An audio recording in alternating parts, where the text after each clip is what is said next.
Good evening, everyone. Welcome to the Glendale Historic Preservation Commission meeting of April 15th.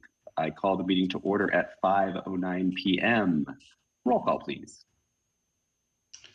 Yes.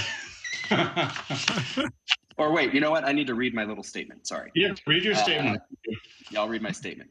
Due to the evolving situation with COVID-19, novel coronavirus, and health recommendations from the LA County Health Department, the Historic Preservation Commission meeting will be available to the public electronically. Due to social distancing requirements, the public will not be able to attend the meeting. The public is encouraged to watch and participate from the safety of their homes to practice social distancing. The meeting can be viewed on local cable, Charter Channel 6, and AT&T Uverse Channel 99, or streaming online at https://www.glendale.ca.gov/government/public-meeting-portal. For public comments and questions during the meeting, please call 818-937-8100, and that number will appear on the screen throughout the meeting. Okay, roll call, please. Okay, Commissioner Vartanian. Here. Commissioner Yurka. Here. Mr. Morgan. Here. Commissioner Doom. Here. Chair Craignati. Present. Present. The agenda for the April 15th meeting, 2021, regular meeting of the Historic Preservation Commission was posted on April 12th, 2021, on the bulletin board outside City Hall. May I have a motion to approve the minutes from our last meeting of February the 18th, 2021, if there are no changes to it? I'll make the motion Seeing if no nobody changes? has any comments. I'll second. Great. Roll call, please. Commissioner Yurka. Yes. Commissioner Doom. Yes. Commissioner Morgan. Yes. Commissioner Vartanian. Yes. Commissioner Craignati. Yes. Excellent. Oral communication. Discussion. Do we have any oral communication? We do not. We have people rating for the items. So. Agendized items. Okay, moving on. Board and commissioner member comments. Anyone have any comments, Mr. Morgan? I do. Let me share my screen. Give me a second. Hey, excellent. All right.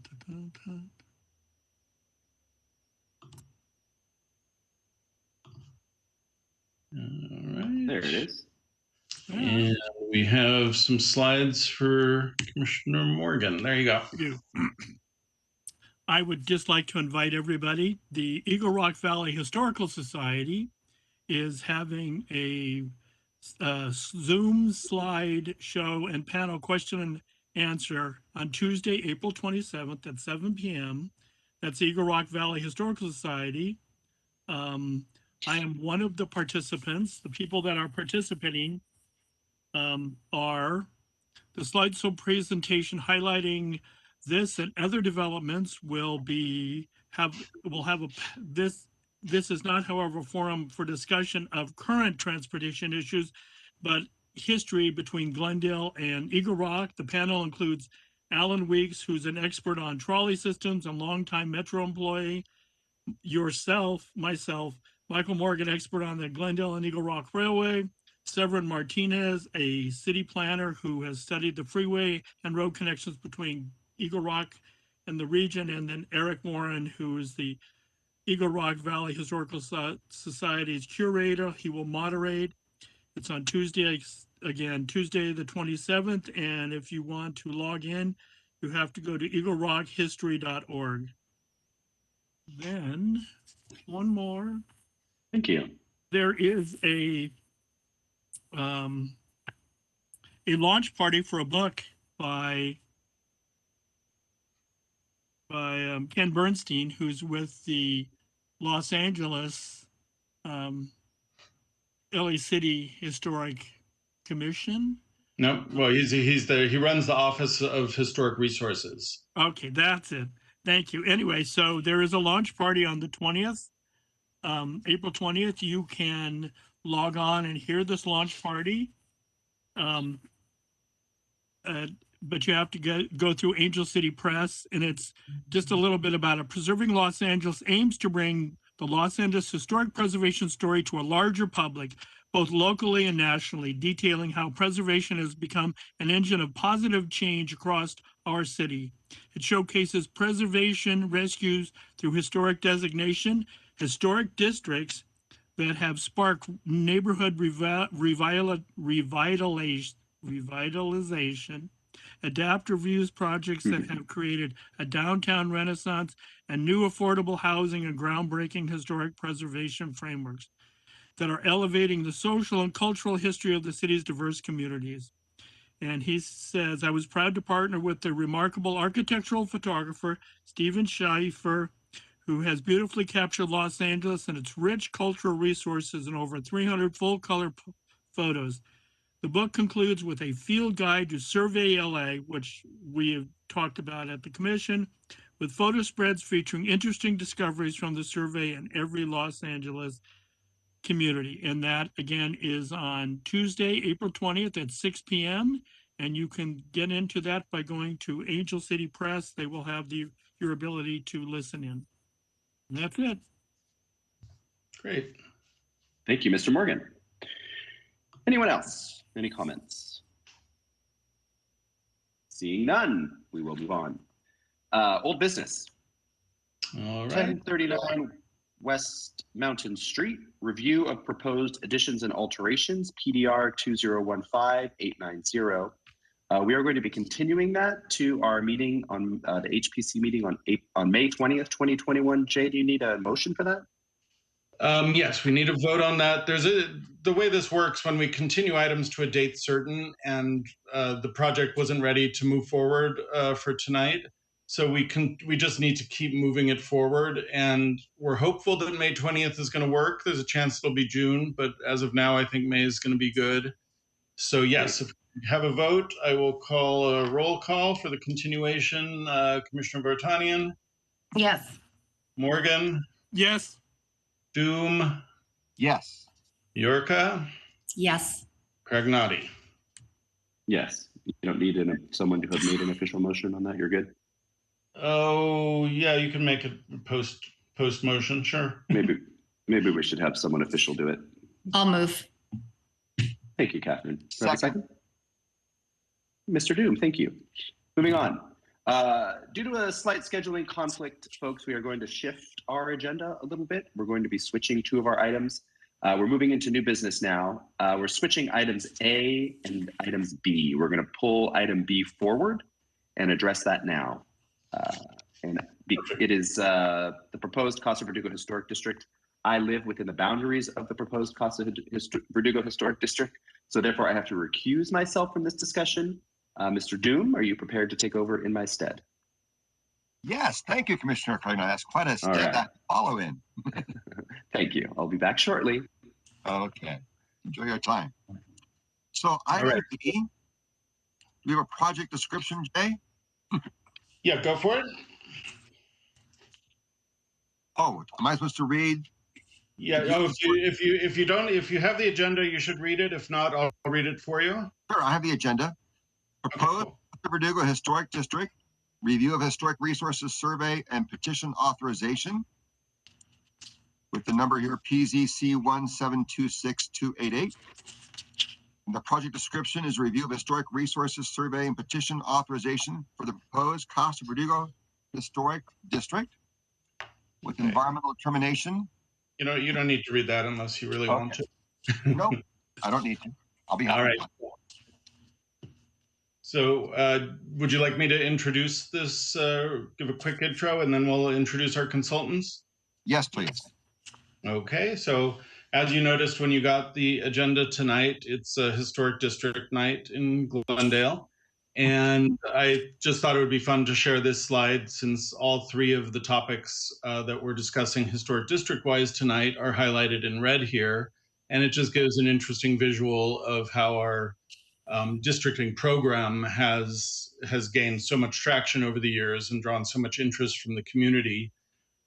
So we now have practically a ring of districts around the foothills of the Verdugos We have our outlier at Cottage Grove in the foothills of Adams Hill, and we're expecting that over the years we're going to have districts start filling out other parts of the city so that we get a really good representation of the character and quality of the neighborhoods that tell us how Glendale's developed over the years, important historical aspects of that development, and then memorialize that through the ongoing protection and preservation of the properties inside these historic districts. So Casa Verdugo is one of the two districts tonight that we're looking at that are in kind of the middle, inching toward the very end, the final phase of the historic districting process. And Casa Verdugo and South Cumberland Heights are both at the point where tonight you're reviewing the Historic Resources Survey that was prepared for these two districts, separate surveys for each district. And then if you are ready to approve those surveys, we're going to then move forward with the authorization of the proponents in those districts to move forward with the second petition. And that's the big deal petition, where they're asking residents and property owners in those areas to sign a petition asking City Council to designate the district. So it's kind of the final step of getting the buy-in from the community. And each of the districts will require that the owners of over 50% of the properties in those districts sign on before City Council, under our ordinance, can actually move forward with the designation of the districts. And just a word about surveys, and we have already had community meetings for both of these districts, which I mentioned in the staff reports, and give the gist of some of the public comments that we've gotten. And in general, there were a lot of questions about, what is a district? What does it mean? There were questions about the boundaries, especially for the Bellhurst district that we'll talk about later. And then there were some corrections. And in any survey, there are going to be errors, that just oversights, or potential points of questions, or possibly even disagreement in terms of what is a contributor, what is not a contributor, what's an original feature, what's been altered. So we've already taken in a number of those kinds of comments, especially from the Casa Verdugo district. And the consultant architectural resources group is going to be working to kind of take those, verify whether they're accurate and appropriate in terms of changing anything in the survey narrative itself or on the individual survey forms that we call the DPR forms. And all of those corrections will be made. So part of the process is also for the Historic Preservation Commission to chime in with your comments and questions and anything else. Part of my job is to compile all of this so that we hear from the community, we hear from the commission. I do my own review as my role on staff. So you can see, where did I put this? I've already, highlighted, I don't know how, you can't see this anymore because I've got the slides up. So what was the point of that? But we'll all make comments and get this survey as close to perfect accuracy as possible, but we never expect any of our surveys to be perfectly accurate, and we have the capability to work with them over time to make sure that we capture the important character defining features and essence of the properties that we're doing design review on in the future as we move forward. So having said all of that, I would like to unshare. I guess I'm back on camera. I can't see myself. We have two of our finest preservationists in California on with us tonight. We have Katie Horak, a principal with Architectural Resources Group, and her colleague, Andrew Goodrich, who did the kind of footwork on the survey with some of his other colleagues. And so they're here to discuss Casa Verdugo with you, and they've got a slideshow. And spoiler alert, I think they found that these districts actually meet our requirements. So hopefully you will agree with that. So turn it over to Katie. All right. Sure. I'll just give a quick intro to Andrew, who has the presentation queued up, but just would like to say thank you. It's really a pleasure to be here with you all, and we've enjoyed our work on these district surveys, and Andrew's going to walk us through the details, and we'll both be available for questions at the end of the presentation. All right, so good evening, commissioners. Thank you so much for your time. My name is Andrew Goodrich. I'm with ARG Architectural Resources Group, and I'm going to attempt to share my screen with you so I can walk you through our presentations. Can everybody see that okay? Yes. Oh, great. Okay, so yeah, I just wanted to take a couple of minutes to walk you through what we found for each district. We'll talk a bit about each district separately. So we'll start with Casa Verdugo, then we'll move on to South Cumberland Heights. And after each presentation for each district, Katie and I will be available to answer any questions and engage in any discussion. So I thought I'd just start by providing you with a brief overview of our approach and methodology. For both districts, we applied the same methodology. We began by reviewing the district nomination and other background materials and conducted additional research. We then prepared a historic context statement, which includes a detailed discussion about the district's development history and identifies important contexts and themes that were used to evaluate its significance. From there, we went out into the field. We surveyed each property within the district boundaries. During the field survey, we documented each property with photos and written notes, and we also took notes really focusing on its architectural features, character defining features, and major alterations that we could see from the public right-of-way. Based on what we observed in the field, we evaluated the eligibility of the district as a whole, and also determined whether each property within the district was a contributor or a non-contributor. I'll talk a little bit more specifically about that in a minute. And then finally, we compiled all of our work into a draft of the survey report and a draft of the DPR forms, which are before you tonight. So just briefly, I wanted to talk a little bit about how we distinguish between contributing and non-contributing properties. We all know that this is not an exact science, but we try and get as close to a very kind of objective and consistent approach to this as we possibly can. So contributors were built during the district's period of significance, relate to important historic contexts and themes, and have withstood relatively few major alterations over time. These houses appear today, much as they did when they were originally constructed. Non-contributors were either built outside the period of significance or have been extensively altered. And typically, houses were considered to be non-contributors if they have large additions that are visible from the public right-of-way, porch enclosures, alteration of window openings, and other major changes that are not easily reversible and have modified the original appearance of the building. Properties that are district contributors were assigned a status code of either 5D3 or 5B. 5B was used for properties that are district contributors and have been individually listed in the Glendale Register. There's a few in each district. And then in a couple of rare instances, we used a status code 7R. This means that a property was not evaluated, usually because it was not visible to us. And then finally, properties that were non-contributors were given a status code of 7DNC. So now I just wanted to talk more specifically about Casa Verdugo, the first district. Casa Verdugo is located just to the north of downtown Glendale and the 134 freeway. Generally, it includes the area between Mountain Street, Stocker Street, and Maryland Avenue, and then cuts mid-block between Campbell and Jackson Streets, as you can see on the diagonal line on the far right side of that map.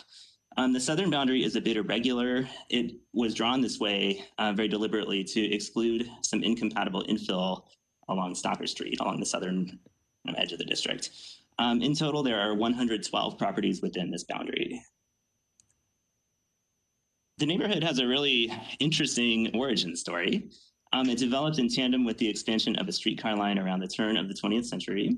At this time, the streetcar line that traveled down Brand Boulevard was extended north up to Mountain Street and the base of the Verdugo Mountains. To attract ridership, the Pacific Electric Railway, which operated the streetcar line, opened a restaurant near the end of the line in 1905 and called it Casa Verdugo.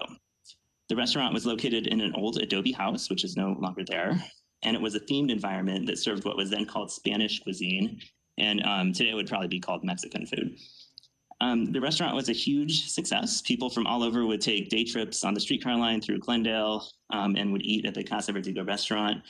The success of Casa Verdugo is really attributed to the woman who ran it. Her name was Piedad Yorba Sowell.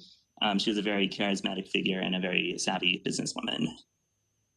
The restaurant operated out of the old adobe for several years after it first opened. However, after a dispute between Sal and the Pacific Electric Company, she trademarked the Casa Verdugo name and reopened the restaurant in her personal house, which sat about a block to the east of the original restaurant at 1235 North Louise Street. The restaurant operated here until 1921, at which point it moved to another nearby location on Mountain Street. And it's pretty amazing that the second iteration of the Casa Verdugo restaurant, which was also Sal's residence, is still there. It was designated a Glendale landmark in 2017, was also identified in this survey as a district contributor. In the first several decades of the 20th century, the areas adjacent to the Casa Verdugo restaurant and the streetcar line that ran down Brand Boulevard were subdivided into residential parcels. So this map shows the various tracts of land that were subdivided during this time and fall within the district boundary. Development in the very early 20th, or began in the very early 20th century in this area of the city, and it picked up in the 19-teens. One by one, parcels were purchased and developed with single-family suburban houses, a trend that continued over the next several decades. The development of this area resulted in the neighborhood that is now known as Casa Verdugo. So there are many different architectural styles represented within this district.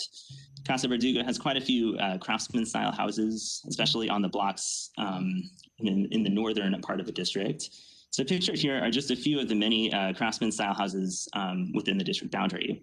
You can see that they range really from modest bungalows to higher style dwellings that are bolder architectural statements. There are also a considerable number of period revival style houses in the neighborhood. Most common are the Spanish Colonial Revival, American Colonial Revival, Mediterranean Revival, and Tudor Revival styles, all of which were popular in Glendale and elsewhere during the 1920s and 30s. By the Depression era, the neighborhood was pretty well established, and new development tended to consist primarily of infill. Houses that were built during the Depression era and very early post-war period were typically designed in the minimal, traditional, ranch, and modern styles, which are pictured here. So all in all, there's a pretty wide range of architectural styles and types represented in the district, but these styles are all very compatible with one another and provide the district with its distinctive visual character and its sense of cohesion. So based on our research and our field observations, we evaluated the district against the city of Glendale's criteria for designating districts at the local level. And when we did that, we do believe that Casa Verdugo is eligible as a Glendale Historic District, and that it appears to meet 4 of the city's 9 eligibility criteria. Specifically, the district appears to meet criterion A for reflecting broad patterns of Glendale's economic, aesthetic, and architectural history. Criterion B, for its association with restaurateur Piedad Yorba Sal, who was an influential figure in the early history of the Glendale area generally, and the Casa Verdugo community specifically. Criterion G, for reflecting significant geographical patterns associated with streetcar suburbanization. And criterion H as a cohesive concentration of similar properties bearing similar characteristics. In addition, we also evaluated the district against California registered criteria. They are similar, but kind of, I guess, in essence, to the Glendale criteria, but are organized differently. So we also did find that the district appears eligible for listing in the California Register under criteria 1 and 2 under that program. We recommend that the period of significance for the district begin in 1906, which is when the first house was built, and end in 1957, which is when the last contributing property was constructed. And I'm sorry, I should clarify. 1906 is when the first contributing house within the district boundaries was constructed. So of the 112 properties within the proposed district, 75 were identified as contributors. Those are shown in green on the map.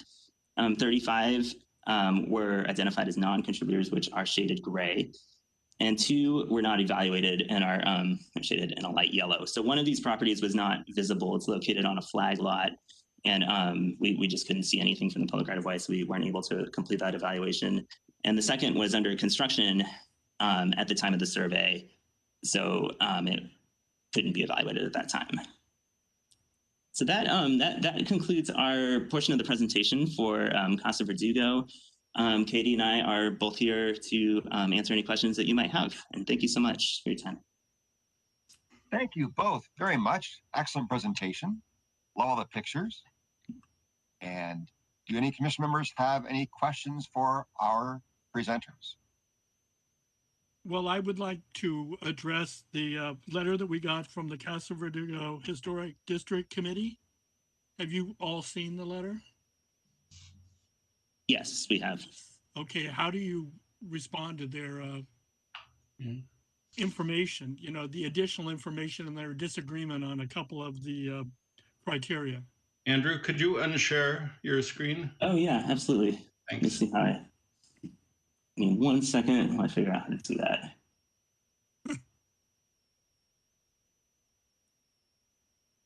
There we go.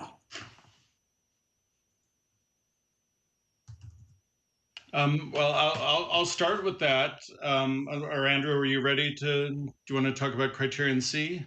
Yeah, we can talk about criterion C. So I think when we were evaluating this district against the local criteria, our impression was that because there is such a wide range of different architectural styles and movements within the district, and there's not really one prevailing style represented within the district boundaries, we initially did not recommend in favor of designation under criterion C. However, in talking with Jay and looking at how that criterion has been applied to other districts, we want to be as consistent as possible with how criterion C is interpreted and applied. So with respect to that criterion, we are willing to take another look at this in consultation with staff and give this another look. So that's criterion C. Jay, I didn't know if you had ideas about the other criteria that were mentioned in the letter. Yeah, I'll kind of discuss the other two. I just wanted to, just so anyone who might be listening knows what we're talking about. There are 9 criteria for designating a historic district in Glendale, and our code requires that only one of those needs to be met. So historically, all of our historic districts that have been designated have met at least 2, and some have met as many as 5. And it varies from district to district because each district has different kinds of properties on the ground. I'll just read really quickly what criterion C says. It suggests that the district or the proposed district embodies distinctive characteristics of a style, type, period, or method of construction, or is a valuable example of the use of indigenous materials or craftsmanship. In general, we haven't hit the indigenous materials or craftsmanship yet in any of our districts, but someday maybe. So criterion C, it's very broadly drawn, and it's been used on 3 of our previously designated historic districts, all of which have a high concentration of period revival houses, where Casa Verdugo doesn't have the same feel of those period revival, where you have Spanish, Tudor, Spanish, American colonial, French, kind of all kind of up and down each block. So you get this very coherent visual appearance of those 20s styles. But when the Casa Verdugo advocacy group sent the letter, they were saying, well, we've got a lot of craftsmen in Casa Verdugo. And I think I don't have it right in front of me, unfortunately, but it was either 30 or 40% of the properties or of the contributors were craftsmen. And that is higher than in a lot of our neighborhoods. And I'm not sure if I got that percentage right.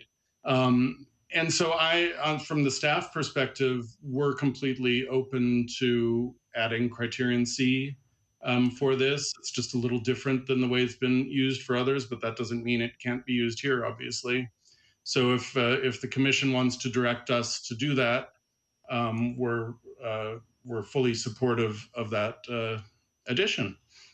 I have to say that for the other 2 criteria that were mentioned in the Casa Verdugo letter, I can't agree with those. And so I've done an assessment. I'll start with criterion D, which I'll read first. It says that a district represents the work of notable builders, designers, or architects.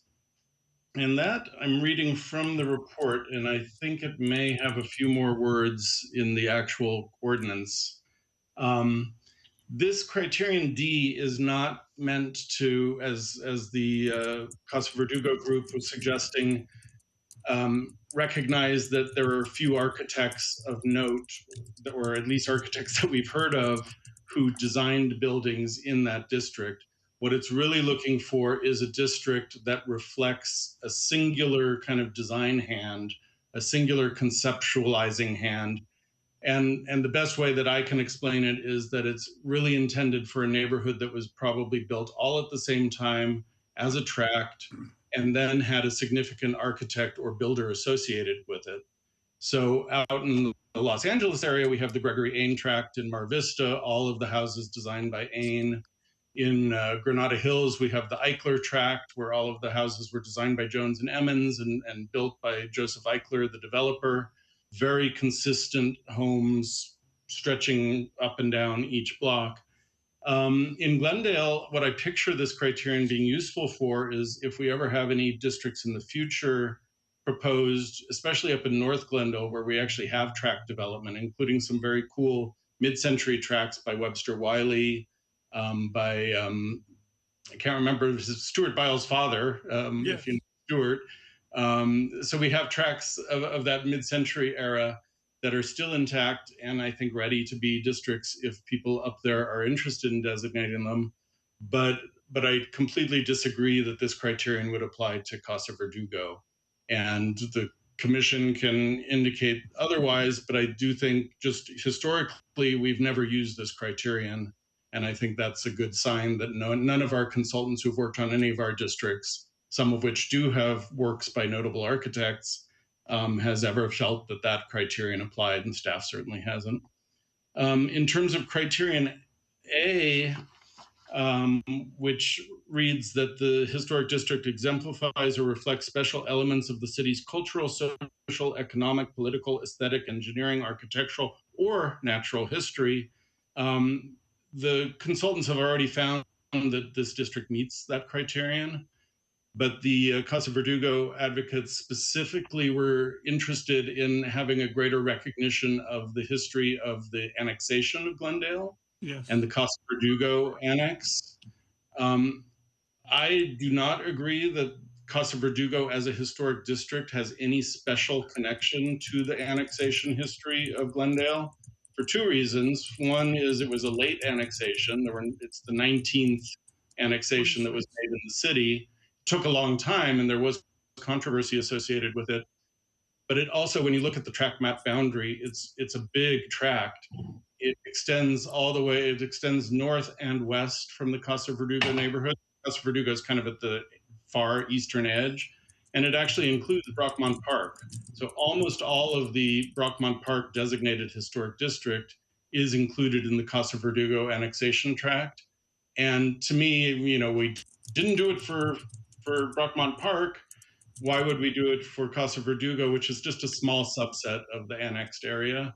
So I understand, and I think one way we might be able to, make this right is to maybe beef up a little bit of the discussion of annexation. I don't think it's covered. It could be covered a little more thoroughly in the report, but I don't think we want to say that it meets this criterion because it happens to be part of this larger annexed area. So that's my view, but obviously we'll hear what you guys have to say about it. So. Okay. Hold on, Catherine. Commissioner Morgan, yeah. Was that end of your point with that letter? Michael, did you want to say anything else? I wanted to ask a question about just the definition of period, style type period, because it's interesting to me, like I understand why Cottage Grove would meet that criterion because it's virtually all English revival and Tudor, I think. But is period revival, which encompasses a lot of different styles, does that qualify as, is that just a period of construction, like saying these were mostly built in the 1920s? It's not, I only bring it up now because I think it relates to the question of how you think about any one style or type of construction in relation to that criterion, and because it pertains to South Cumberland Heights, which has lots of different kinds of period revival houses, but was found to meet that criterion because of the broad category of period revival. Is that a question for Katie? Yeah, I guess for ARG Okay. and Jay too, if thinking about how it fits in Glendale. So either consultant want to answer that question? Sure. I can jump in. Typically, we apply a period to the feeling of a period. So if it's certainly the period revival period was 20s and 30s, we would usually evaluate a district that had multiple period revival styles as eligible under that criterion. If it was a concentration of all period revival styles, it wouldn't have to just be Spanish or just Tudor. It's more, I would say, cohesive to a specific period. So, yes. So it fits under period. That's the key word in that criterion. Exactly. Okay. So you think of craftsman as being sort of earlier period revival as being somewhat later and having a different feeling. That's how we apply that. Criterion. So it's not to a time period like the 20s as it is to a revival period. No, it is the time period of the 20s and 30s. It is. Okay. Mid 30s, more or less. So. All right. Commissioner Durka, is that the end of your question? Yurka and yes. Yurka, I'm sorry, Yurka. That's okay. I'm reading. Remember, Yurka rhymes almost with yes. Yes, very good. And it's also from that Czech Slovak part of the world. Commissioner Vartanian, do you have any questions or comments for our consultants? I have none at this moment. Okay. Commissioner? I'm good. All right. So, Jay, listening to your comments about the points, would you like us to make a recommendation to include C, or will you do that as a directive, or do you need a motion from us? Well, we haven't gone to the public calls yet, and we're now getting, quite amazingly, we're just now getting 2 calls because we've only had one on the line, and neither of them were from, that one was not from Casa Verdugo. So I guess if everyone's finished with their questions, then you can open it up for the public testimony, and then we can discuss it. So I had a couple more questions, if I could ask.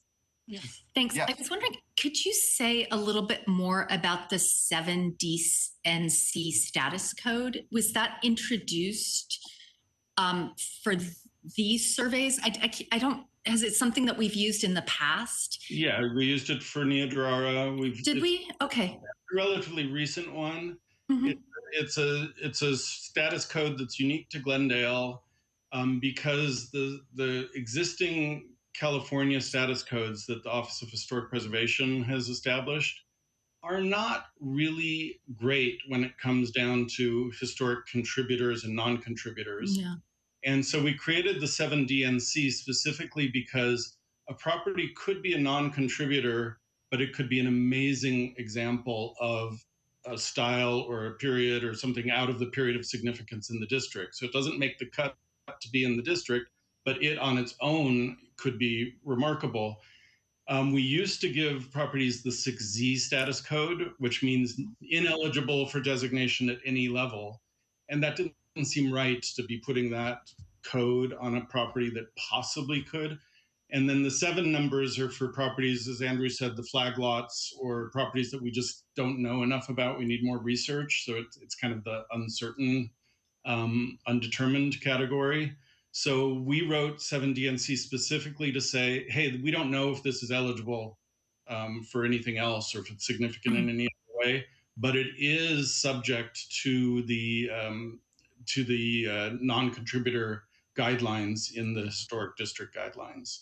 So we tried to make it really, really specific so there wasn't any way someone could say in the future, well, you said this isn't historic, and so we're not going to do anything. So.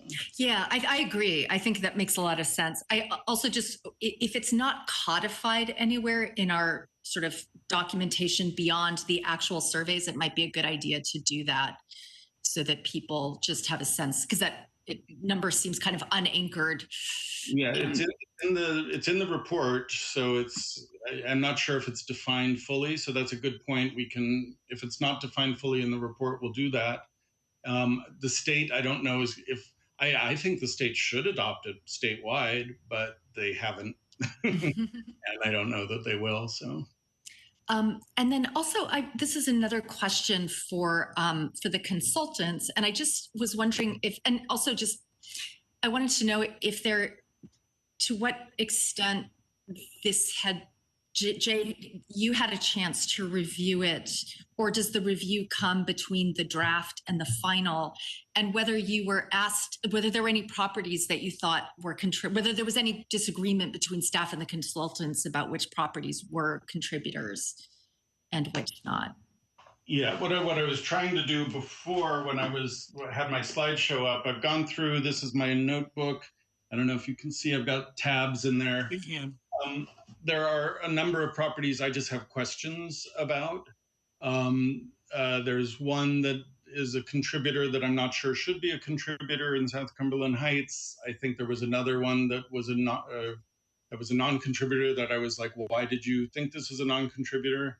So that's definitely part of my job is to go through that, and then we're going to sit down with ARG sometime soon and kind of hash it out, and ARG will make their argument, and if you know, we try to just work together to settle on what the final decision is. And will those be flagged for us when the final petition comes back? They could be. Final survey? You'll have a chance to see the final report, but yeah. Yeah, I'd like to see them flagged. Something we've done before necessarily. The report's public, obviously, so you could certainly go through it. And we're not going to we haven't in the past dealt with that at the final HPC hearing, which is when the second petition comes in. But we could agendize on a regular meeting. We could just look at the survey and have you weigh in on the final draft. So I would like to see what changes might be proposed. And that's the extent of my questions. Thank you. Thank you, Commissioner Yurka. I got it right.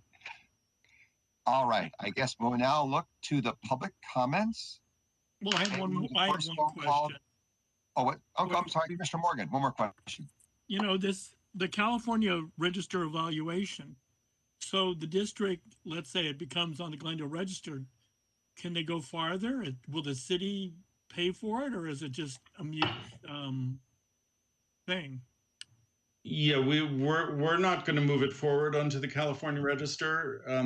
There's no real need to, because it's our local register and our local ordinance that gives us the ability to do the design review with teeth that keeps the districts looking good. Someone else could take it onto the California Register if they chose. But on their own dime? There's no cost to apply for the California Register, just someone's time. The report would easily be transferable to the California Register format and all that, so the work's already done. Okay, because I don't recall it ever being mentioned on any of the other districts. Miyadra. Yeah, I think it has been. And Ross Moines was National Register eligible, I think. Yeah, Ross Moines, I think, is national. It has been. It's not necessarily on all of them. I think looking back at some of our district, I think our district surveys have gotten better over time from the early days, but overall, they're all pretty good. It's not like our Glendale Register nominations, some of which are really, really, really lacking for the early ones. But so we're... Yeah. All right, we're getting there. So, are we now in line for public comments? If you tell me, sure. Okay.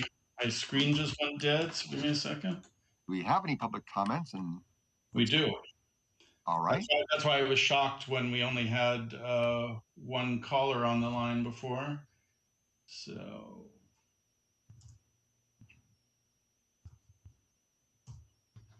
All right, so we have Robin Robin. 5. I know that. Oh, okay.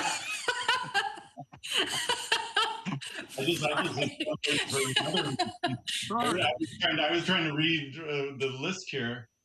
Robin, are you there? Robin, are you there? I am here. Thank you. Excellent. Good evening, everybody. Robin, would you please state your full name for the record, and then you have your time on the stage. Oh, you know it. I'm Robin Fye, and I'm calling on behalf of the Casa Verdugo Historic District Committee and everybody in my house.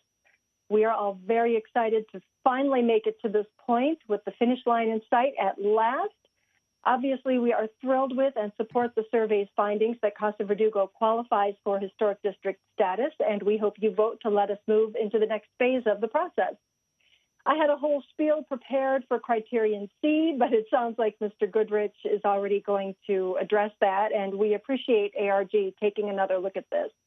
Because, as you know, Casa Verdugo contains a substantial concentration of remarkable examples of the craftsman style, and we feel most definitely qualifies for Criterion C.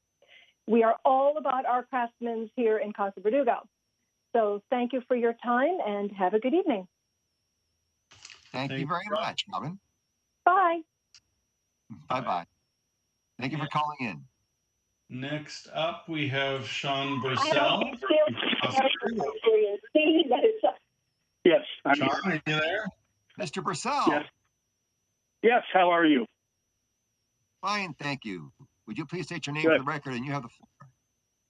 Yes, thank you, Mr. Chairman. My name is Sean Bursell. I am a resident of Pittsburgh, Pennsylvania, but I am a former resident of Casa Verdugo, and I am one of the applicants for the historic district. I just want to briefly draft off what Robin said. As one of the applicants and a member of the Casa Verdugo Historic District Committee, we are very pleased and excited to be at this point and support the survey and the circulation of what Jay calls the big deal petitions. We're looking forward to those. And I just wanted to add a couple things, on Criterion D in terms of the architects. I understand what Mr. Platt is saying. I wonder, though, whether Criterion D will ever be used in Glendale with that interpretation. He's suggested that there might be a couple places where it could possibly in the future be applied, but I think is currently interpreted by the city that criterion is probably a nullity. And I go back to the example that was in our letter. If you had a district of 20 houses, 5 of each by 4 world-renowned architects, but in different eras and different styles, apparently Criterion D would not apply, regardless of how world-class those architects are. And I might mention that one of the architects in Casa Verdugo, Paul R. Williams, the Glendale Historical Society is having an event on that architect this evening. On Criterion A, I appreciate what Mr. Platt says, that they're going to take a look at beefing that up and building it on that in the survey. I certainly think that the survey could use some additional attention to that. I will not do a history lesson of the annexation battles of Casa Verdugo because only Commissioner Morgan would appreciate that, so I will spare you that particular lesson. But the annexation of Casa Verdugo was a much larger area. It went from the Verdugo woodlands all the way past Pacific, and it was a battle starting in 1910, and they chipped off pieces one by one. By the way, Commissioner Yurka, they grabbed the woodlands because they had water. So the city, if you look at the history of it, it really encapsulates what was happening in that annexation battle of Casa Verdugo, really encapsulates what was happening in Glendale in terms of the annexation. And they broke it down into a whole bunch of pieces if you look at the annexation map. So I do appreciate the consultant taking another look at that. I think when you do, I think you'll find it really is a very important part of Glendale's history and should be acknowledged. So with that, I'll thank the commission and encourage your support for the survey and the circulation of the petitions. Thank you. Thank you, Mr. Bristol. I hope you enjoy life in Pennsylvania. Okay, that's our final caller for Casa Verdugo. All right. And now is this a time to bring up the discussion of the different criterion? Yeah, you can open it up for deliberation, and I'll take notes, and you guys tell me what your thoughts are, and I'll answer any questions, and the consultants too. I think you want to close the public hearing. Oh, thank you. Yes, the public hearing aspect of our discussion has now been closed, and we are now opening up the commission for discussion amongst the commissioners about Casa Verdugo Historical District. I will now entertain any comments or directions for notes for Mr. Platt. So I have a question or a comment or regarding criterion D. Jay, clearly I understand your point, but I think to a certain extent, Mr. Bursell raises an interesting question in terms of the applicability of that criterion in Glendale. And of course, this might be a much bigger discussion, right? Because I don't think we've looked at it in this context in the past. So I'm not sure you could expound on that a little more. Well, the only district we have looked at so far that even comes close would be Cottage Grove, which was developed by the Fox brothers with the goal of creating what they called an English village. But then when we look at Cottage Grove, we see, well, that didn't quite happen because a third of the properties are Spanish or maybe even a little more. And so it just kind of fits into our standard period revival thing.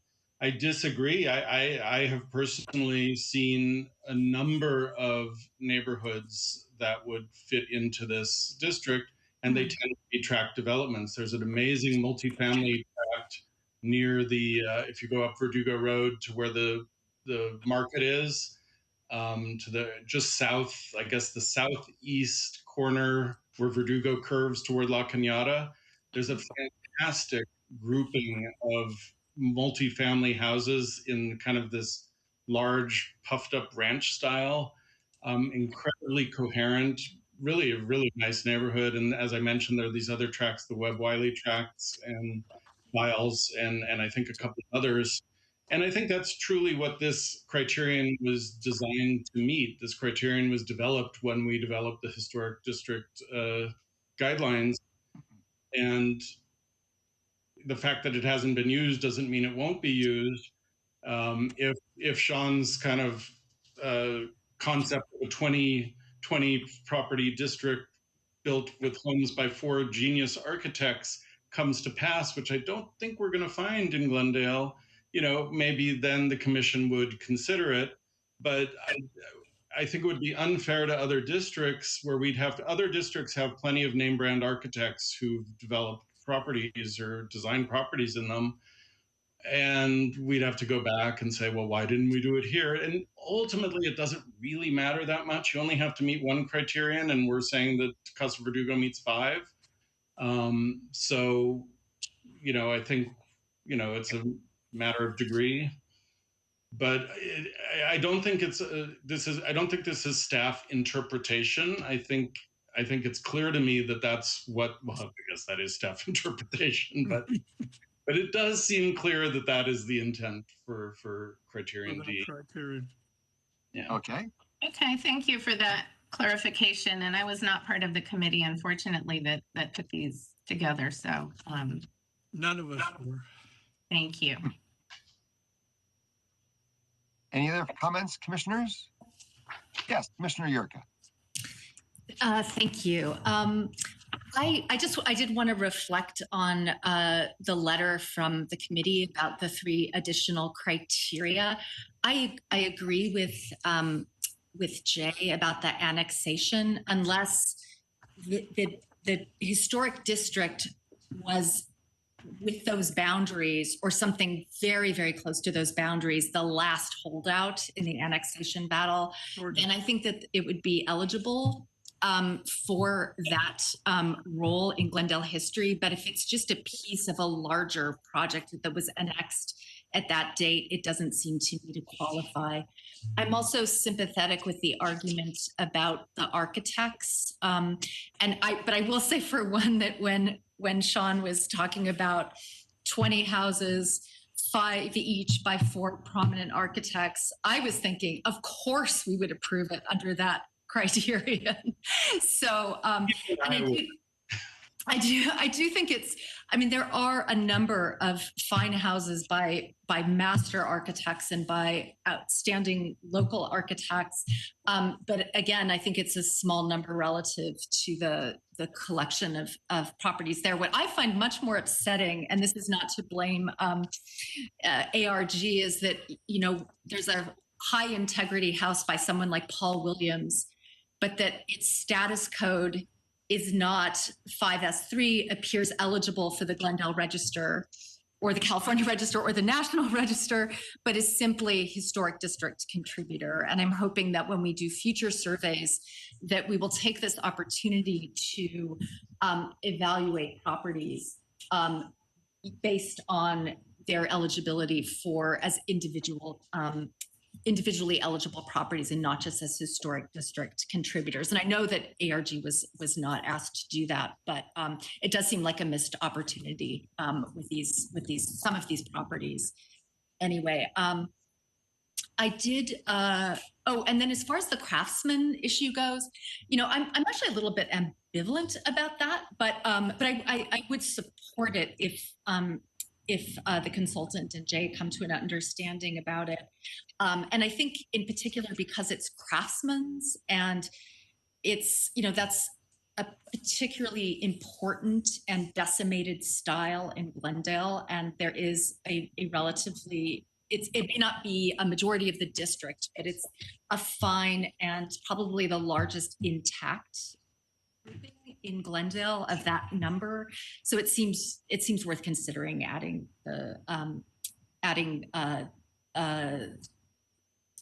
that criterion to its eligibility. And the other thing I just wanted to say is, and this is, I'm just going to ask it as a general question, and this is for Jay about 417 East Randolph.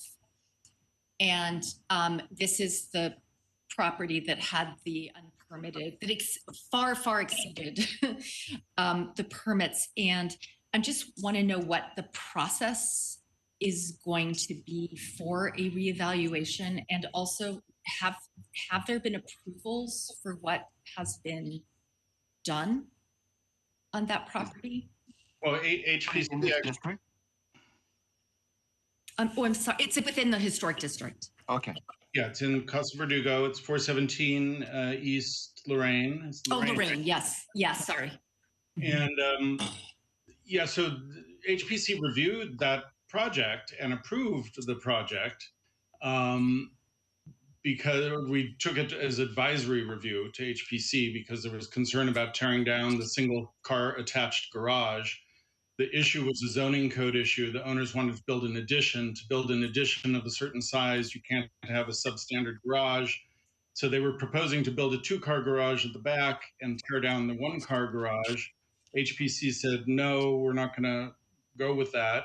The architect came up with the delightful solution of turning the 1-car garage into a pass-through garage to allow access to the 2-car garage in the back. And then, as you said, the owners kind of then went a little overboard on what they were doing. I was there a few weeks ago, and a colleague and I have been working on this a lot because there have been issues. But our hope is that at the end of this process, it will still be eligible. And that's one of the properties that I flagged in my little book of all the printed out DPRs, that if ARG is still under contract when that work is done, I will ask them to, send them photos and just say, hey, can we fix this DPR? Once the contract ends, the city owns the document, and I have the ability to go in and make changes to contributing statuses as things change or not. So we're hopeful that that's going to be a 5D1, the contributor. But rightly, ARG did the 7R because they just didn't know. We have another 7R that's under construction in South Cumberland Heights. It's also called out that way that I flagged. And again, we'll see what we can verify before ARG finishes their final version. If not, we'll kind of look at it again once the work's done. I would just like to say that I would be very dismayed if illegal work were in some sense rewarded by being allowed to diminish that house's status from what was, I think we all believe was a contributor before the work began into a non-contributor. Yeah, the house itself is in pretty good shape. They've been doing some work at the front landscaping that we've had to walk them back on. We're holding their feet to the fire. We're using HPC as our cudgel to make them comply. So I'm pretty hopeful in that case that we'll be okay. If you give me your permission, I'd like to just talk about the idea of historic district surveys looking for individual contributors. I know we've talked about this before with the commission, and I've kind of distilled my thinking about it. And for me, it comes down to a very essential issue of fairness and predictability. What we talked about before is that historic district surveys are their own kind of thing. They're specifically designed to look for contributors and non-contributors. They're not going into the level of depth that we would expect to find that something is an individually eligible property. But you're right, there are some houses that we know, significant architect, amazing specimen, obvious eligible property. The problem with doing that during a historic district survey is when we go into the community and we say, hey, some of your neighbors have filed an application, and I have a community meeting where I say, this is what happens in a district. And I'm telling people that in a district, we're not going to look at the inside of your house, and we're not going to look at anything that can't be seen from the street. If the district survey, say we move forward and I tell people that, and then the district survey comes in and says, well, this house is a 5B because it's clearly eligible for the Glendale Register. All of a sudden, we're looking at the entire property. We're not just looking at what you see from the street.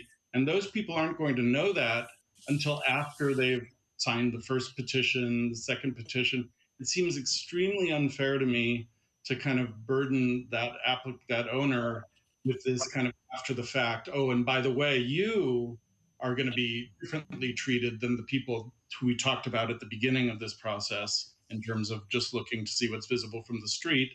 So I would always recommend against this. I totally get where you're coming from, and I think it's a great opportunity for people in the neighborhood to encourage the owners of these properties. Hey, there's the Mills Act. You can move forward and get you designated, and you could save a lot of money on your taxes. But otherwise, it's been trouble before in the Cumberland Heights survey that was done for a reason having to do with funding from the state. And some properties were identified as individually eligible that in my estimation, and I think probably many of yours probably weren't, of that stature.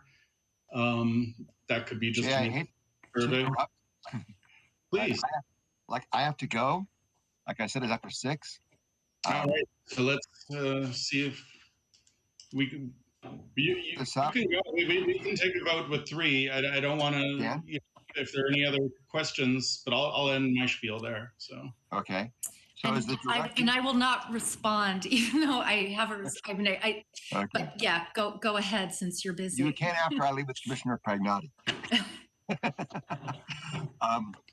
Is there a directive for us to provide for you, Jay, including C, or advise you to do it on your own? What would you recommend we propose? Your vote can be to approve the survey with the caveat that criterion C will be included as one of the designation criteria. And if any of you have any different feelings about A and D, but it sounds like Commissioner York can let us know where she comes in on those. Okay, so is there a directive from anyone who wants to make a motion to include any of the 1, 2, or 3 other criterion? I would like to include the criterion C, but I agree with Jay on everything else. Okay, is there a motion, Commissioner Morgan, to approve the historical district adding criterion C to the department? So saith, yes. That's my motion. Is there a second? Commissioner Bartan, you want a second, or your message? Okay, Commissioner, Sure. second. Go ahead, I'll Commissioner.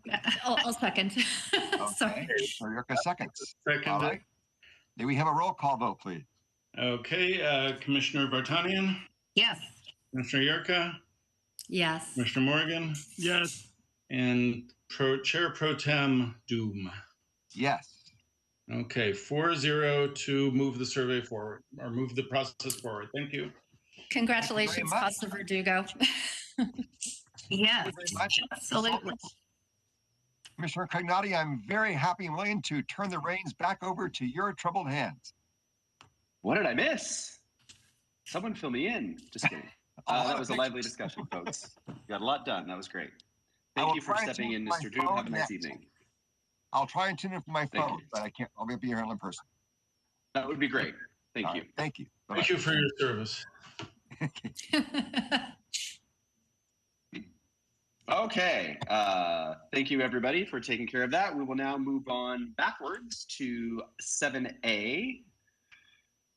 Proposed South Cumberland Heights Historic District Review of Draft Historic Resources Survey and Petition Authorization, PZC 1726236. Review of Draft Historic Resources Survey for Proposed South Cumberland Heights Historic District and Authorization of Petition. Take it away. All right, I have nothing to say by way of preface, so we will leave it to Katie and Andrew. Thanks, guys. Hello again. So I'm going to reshare my screen with you all.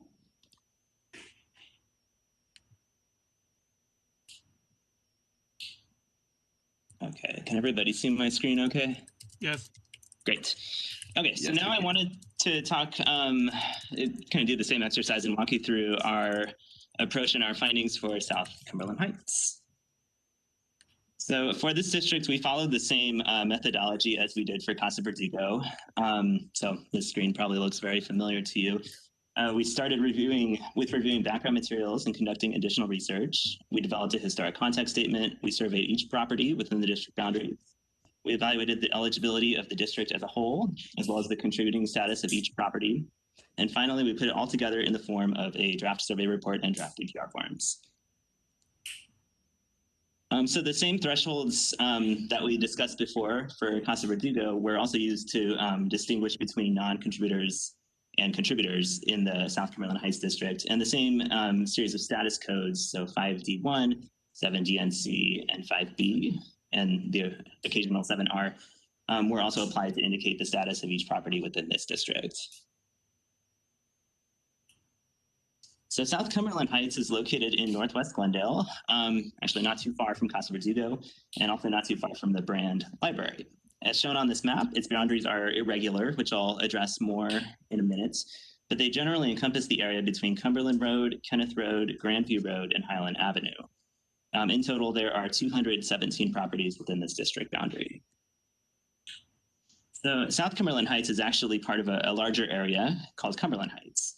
Cumberland Heights was surveyed in its entirety back in 2004, but back then there was not a mechanism for designating local districts. However, since then, pieces of the original, the larger Cumberland Heights district have been broken off and designated as shown on this map. Art Even Highlands, which is shown in blue, kind of on the east side there, was designated in 2009, and North Cumberland Heights, which is shown in yellow, a light yellow, and is located just to the north, was designated in 2012. South Cumberland Heights, which is what we're looking at, is shaded in green. This accounts for the remainder of the original Cumberland Heights district that has not yet been designated. It also includes 7 additional properties that are similar with respect to style, type of period. These 7 additional properties are located on Glenview Road and Elliott Place. On the map, these are marked with a red hatch on the far right side of that map. South Cumberland Heights consists of a patchwork of different subdivisions, as you can see on this map. These subdivisions were developed by different parties. However, they all developed at the same general time and in the same general manner with the same general types and styles of houses. So overall, this area, even though it's a patchwork of different subdivisions with different tract boundaries, it really reads as a very cohesive whole. Development in the neighborhood began in earnest during the 1990s and continued for the next couple of decades, which resulted in the present-day neighborhood fabric. Even though it's being evaluated separately from North Cumberland Heights and Ardeven Highlands, this area, South Cumberland Heights, developed in concert with the rest of the larger Cumberland Heights area. So many of the same characteristics that are in Ardeven Highlands and North Cumberland Heights are also found in South Cumberland Heights. This includes things like architectural styles, inside setback, trees, and other features. Could everyone mute, please? There's some background noise. Right. So architecturally, this district contains a substantial number of period revival style houses. Some of the most common styles are shown on the screen. These include Spanish colonial revival, Tudor revival, American colonial revival, and French-inspired styles, all of which were popular in Glendale in the 1920s, 30s, and 40s. There are also a considerable number of minimal traditional and ranch style houses in the district. These styles were most often applied to houses built during the Depression era and early post-war period, and in most instances, they're very compatible with the period revival styles that preceded them. Based on our research and our fieldwork, we do believe that South Cumberland Heights is eligible for listing as a local district, and that it appears to meet 5 of the city's 9 eligibility criteria. Specifically, it appears to meet criterion A for reflecting broad patterns of Glendale's economic, aesthetic, and architectural history. Criterion B for its association with the brothers Dan and Arthur Campbell, developers who played a very significant role in the early growth and development of this part of Glendale in the early decades of the 20th century. Criterion C, which we sort of addressed already, for containing a notable concentration of period revival style architecture. So this would go, to the point we were talking about earlier, this would go in the category of period. Criterion G for reflecting significant geographical patterns associated with automobile urbanization, and criterion H as a cohesive concentration of similar properties with similar characteristics. In addition, we also did evaluate this district against the eligibility criteria for the California Register, and as we did for Casa Verdugo, we found that this district also does appear eligible for listing in the California Register under criteria 1, 2, and 3. We recommend that the period of significance for South Cumberland Heights begin in 1922, which is when the first contributing houses were constructed, and end in 1960, by which point the neighborhood was entirely built out. Of the 217 properties in South Cumberland Heights, 161 are contributors and are shaded in green. 55 were identified as non-contributors and are shaded in the dark gray. And 1 was not evaluated. It's kind of a canary yellow, kind of on the far right side of the screen. This one was on a flag lot and was not visible to us at the time of the survey. So this makes for a total contributor count of 74%, which far exceeds the city's 60% threshold for designating districts.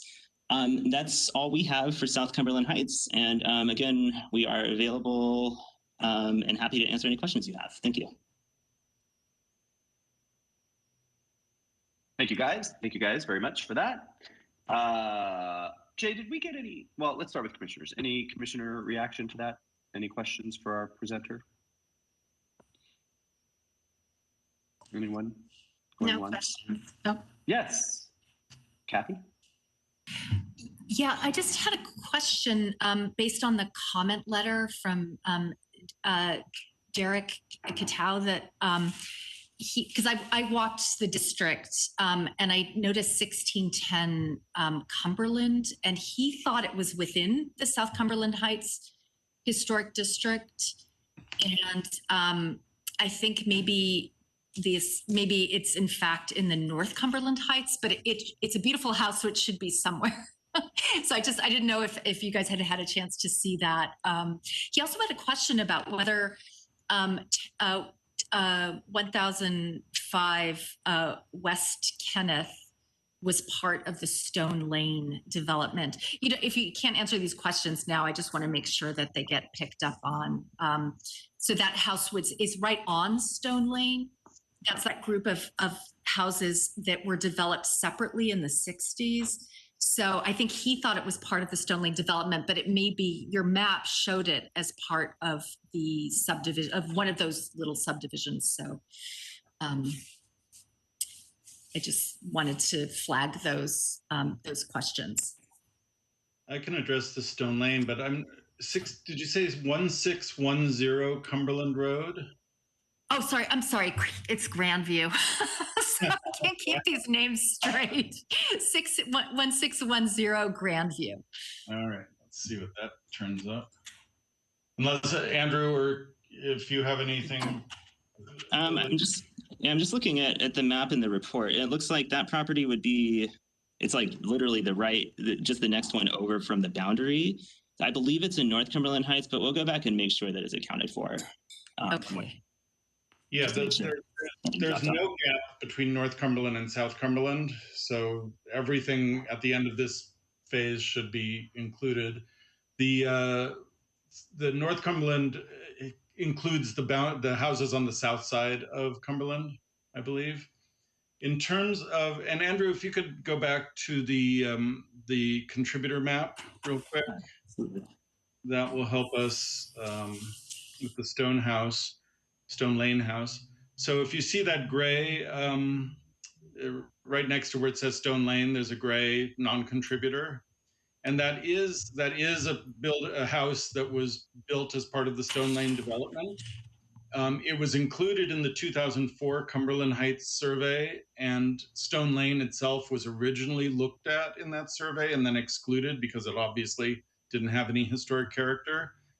And I am guessing what happened in 2004 to explain this, but in general, if you see the large contributor on the south side of Kenneth, across where the final jog is at the bottom corner there, is that clear? Mm-hmm. Andrew, can you? Yes. Yeah. I can zoom in a little bit for you guys. Okay, thank you.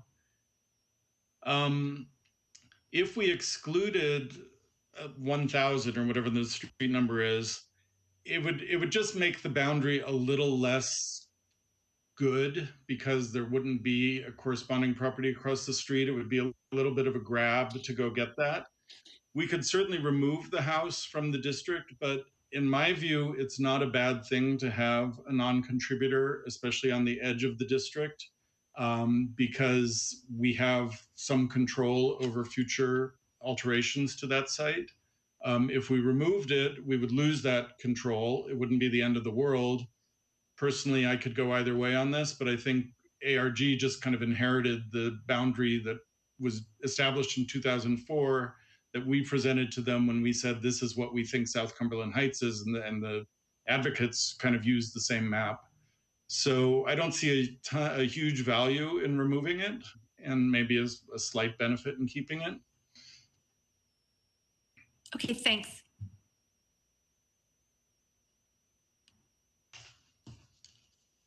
Okay, any other questions for the gang, from the gang for our presenters? I'm sorry, I don't want to, just delay this point, but are we talking about, I'm a little confused. Are we talking about a home that's part of an established development called Stone Lane?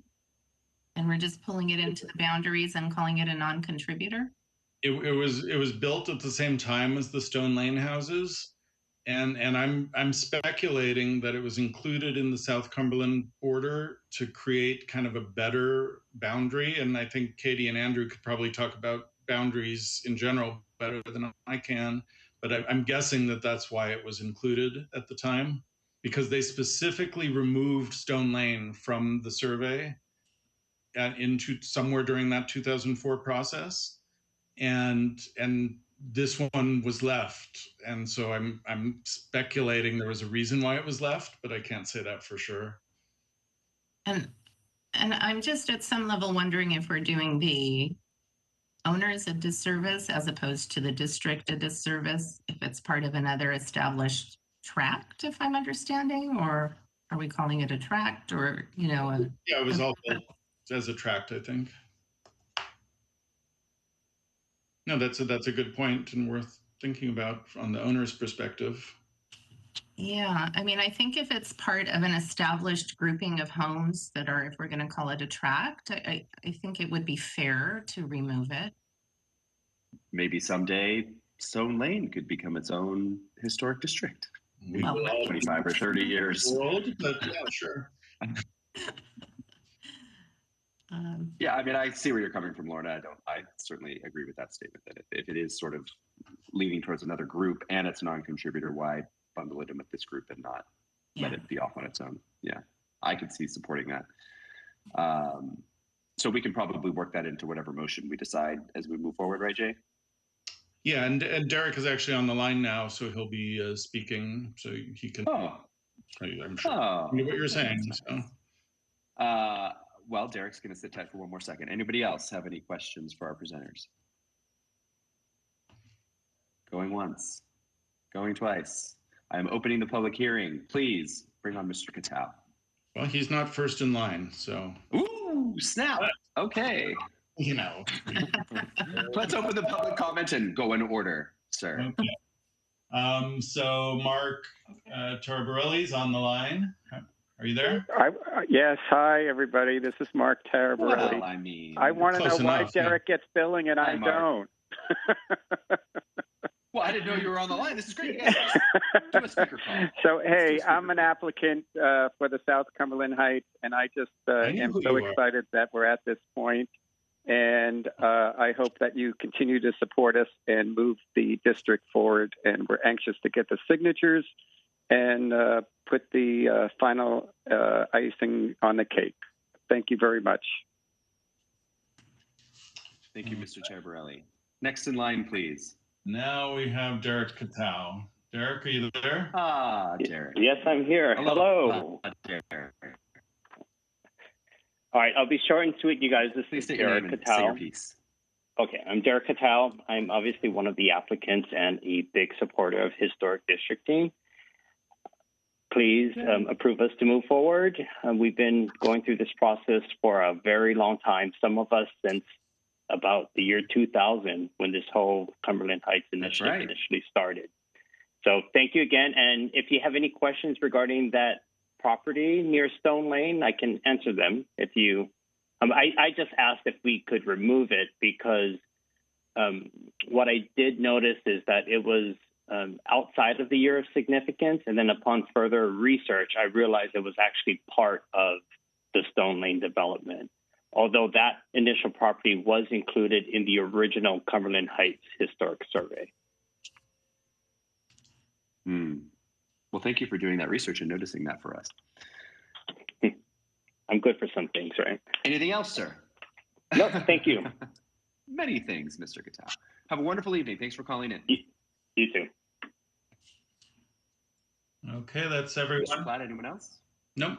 Whoa, got through that quick. All right, I'm going to close the public hearing. Any further discussion? Actually, I guess if we have no further questions, do we need to keep our consultants on, Jay?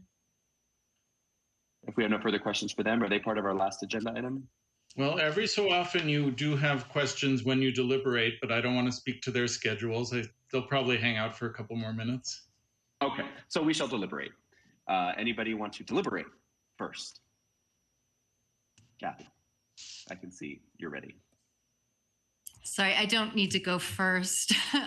Of course, I'm very excited about the prospect of this historic district, as I was with Casa Verdugo, and especially excited given that Senate Bill 9 passed out of the Senate Housing Committee today on a 6-1 vote.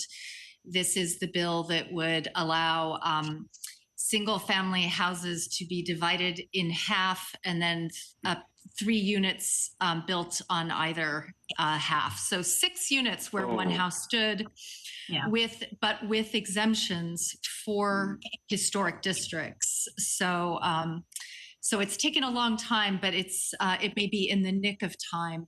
When I was walking through the neighborhoods, the proposed historic districts, I confess, I was doing so mainly to check out the non-contributors, to make sure that they weren't contributors in disguise. And I've already sorted out with Jay and Andrew and Katie about 1648 Idlewood, which is the House of the Sun, this crazy looking house that is in fact should be a contributor, I believe. But the main thing that I was very alarmed to see was like an astonishing amount of unpermitted work that has happened since ARG prepared the survey. And I could tell from looking at the survey photos and then going on Google Maps and then comparing them with the photos that I took. I can give you addresses offline if you like, but I think in a couple of instances, these are window replacements and they will affect the contributing status of a property. And I have such a problem with unpermitted work, and I really would like these property owners to need to undo the damage that they have done. So I don't need to go through the addresses now, but I'll send them. I can send them to Jay and the consultants afterwards. But there were a number of, and one that was permitted and just broke my heart. But I'll leave that. I'll leave that aside. That was one of the casualties of the 4-year process. But anyway, I'm glad that this is happening. Yeah. So obviously, I will vote yes. Yeah, and please highlight that one that was permitted so we can see if something bad happened and see why. Yes. So. Thank you, Kathy. Thank you.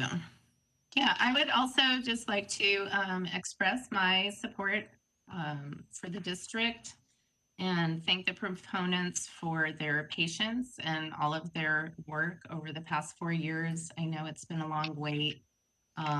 Thank you for that update on SB 9. I'm very sorry to hear about that, but I am glad we'll be able to at least get, a couple of our districts in place. And I will be happy to make a motion. I don't know if Mr. Morgan wants to make comments. You're on mute, sir.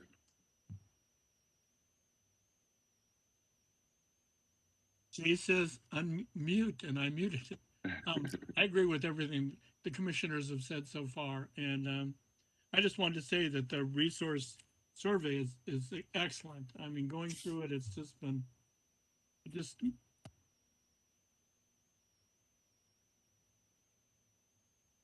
Uh-oh. We lost you. Technical difficulties. Yeah. You're there, we see you, but we have a little connection issue, I think. Can you hear me now? No. Yes, we can. Oh, you can. Okay, good. Anyway, I agree with everything the commissioners have said, and I just wanted to say that I really, really like the report that they have done, ARG. So. See, good. Aren't you glad you stuck around? Lots of hard work. Yes, we should always acknowledge the consultants. Thank you. Thank you so much. So obviously I'm super in support of all of this. Yes, I remember Derek sitting in front of my mom, I think one of the people sitting in front of my mom's office in the village or something. They were trying to collect signatures just to get the whole concept of historic district started. So yes, this has been something he's been dragging through the process for a very long time. So he deserves, and all of his little group deserve a badge of honor for all of their efforts. Lorna, you were looking to make a motion, I think.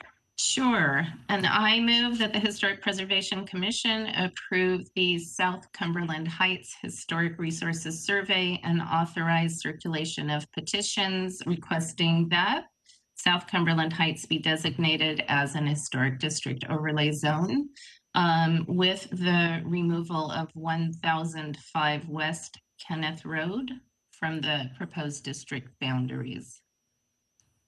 Do I have a second? I second. Thank you, Mike. Roll call, please. Commissioner Yurka? Yes. Commissioner Morgan? Yes. Commissioner Vartanian? Yes. And Chair Cognati? Yes, please. Very good.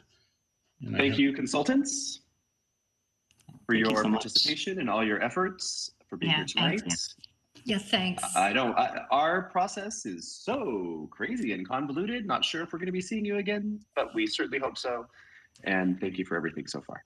We hope so too. Thank you. Thank Good you. night, guys. Bye, guys. Thanks. Hi, Good guys. night. Thank you.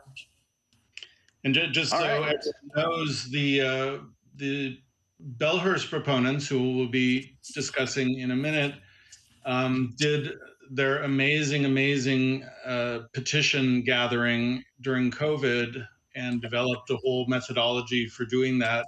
And we got our city attorney involved and we got everyone involved. So now we have kind of this way to proceed.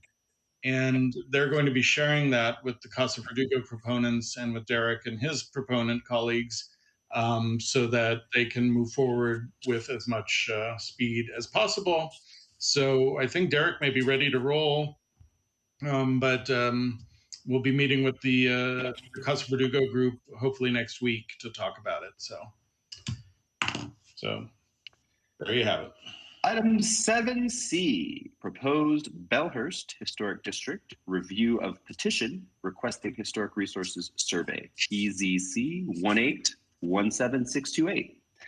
Project description, review of petition requesting historic resources survey, proposed Bellhurst Historic District. So, and just so you know, our next group. The new agenda system that we have, which I think some of you know how much I love the new agenda management. Oh, yes. But the project description is usually very, very close to the project title for our preservation things. So just, keep that in mind. So I have just a couple of slides to share to look at Bellhurst. I hope everyone remembers that we not long ago moved Bellhurst forward into the process as a new application. Look at that. And this is the boundary that was proposed for Bellhurst. This is the neighborhood that was developed by the Walter H. Lamert Company. So it's got an interesting developmental history that I look forward to learning more about when we get our survey completed. And you may also remember that there were two sections of this development. There was the Bellhurst Park area, which is the area basically south of Mountain Street, and the Bellhurst Hill Slopes area, which is the area north of Mountain Street. And the proponents for this district have chosen a good-sized chunk of that. 306 properties are proposed within this red boundary. And we don't have any requirement that an application try to capture every property that was historically subdivided, although it's possible. And we did that more or less with Rossmoyne, but it's not something that we're compelling applicants to do. I'll talk about the boundary issue in a second, but just wanted to remind you of that. The applicants, using their fantastic system, using a lot of digital signatures, but they also got some ink and paper signatures from some people, so it's kind of a mixture. You had a chance to review this. I don't know what it means to review this, but I've gone through each of these, compared the signatures to the property records. I look very carefully at the signatures. We had to disqualify one property because it has 3 owners, but the same person filled in all 3 of those owners and signed for, which is not a crime. I think it was I think it was, well, maybe technically it is, but I don't think it was with ill intent, let's just say. But we officially don't count a property when that happens, but they had more than enough. So the code requires that we get 25+% of the properties. And you'll remember that means that all of the owners of each property need to sign for that property to count. So partners, husbands and wives, trustees of a trust, everyone needs to sign. 91 properties came back with signatures that we could verify and accept of the 306. So that means 30% signed, which is amazing given where the world is now. And so that obviously exceeds the required threshold for us to move forward. So your job tonight is to focus just on taking this to the next step, which is authorizing staff to issue a request for proposals for consultants to come in and look at the proposed district. The boundary issue comes into play partly because when we looked at this last time, I had suggested that this southern boundary is a little unideal, not ideal. The reason for that is we want to get block fronts as much as possible where houses face each other, so you get that real feel of a district. The houses along Stalker on the edge here, they face into the neighborhood in the same way, and only the sides of those properties face north.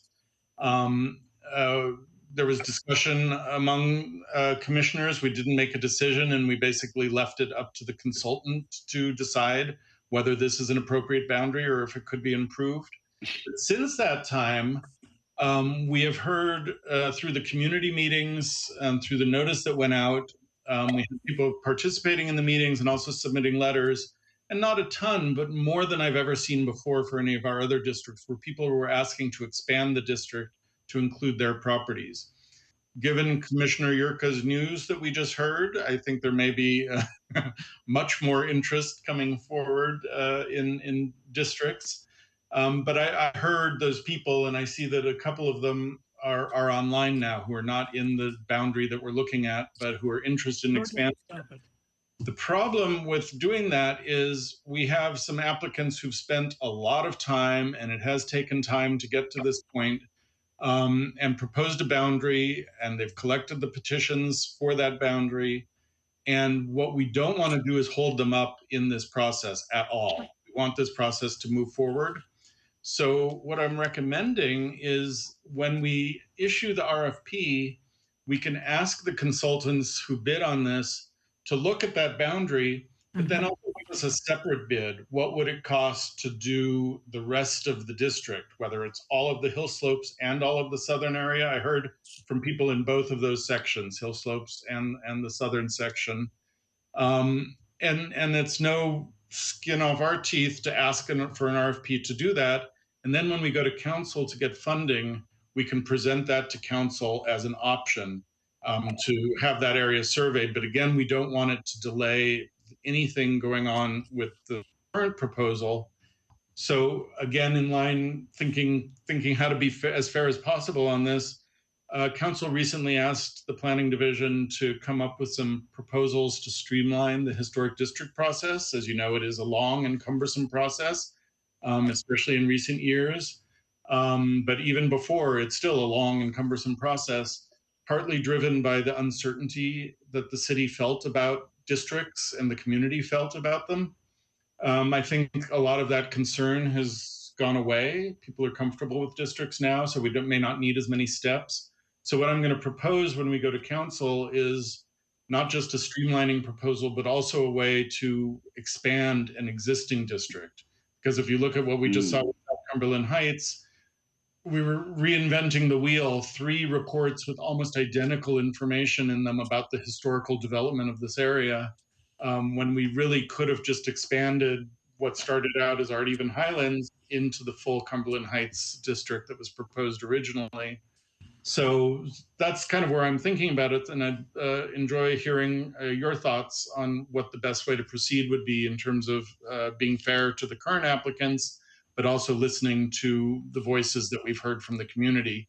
So looking at this map, the current proposal captures everything kind of starting at the south edge of Stalker here, and then coming up a little bit into the hill slopes area here, but mainly just staying on the north side of Mountain Street.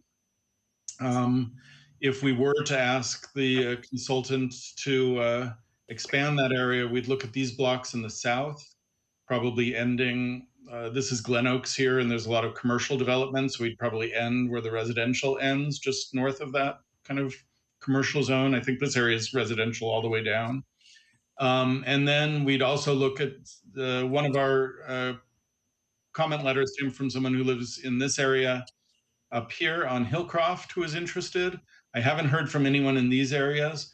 And personally, I think there's a big change in the period of significance because this area got built out a little bit later.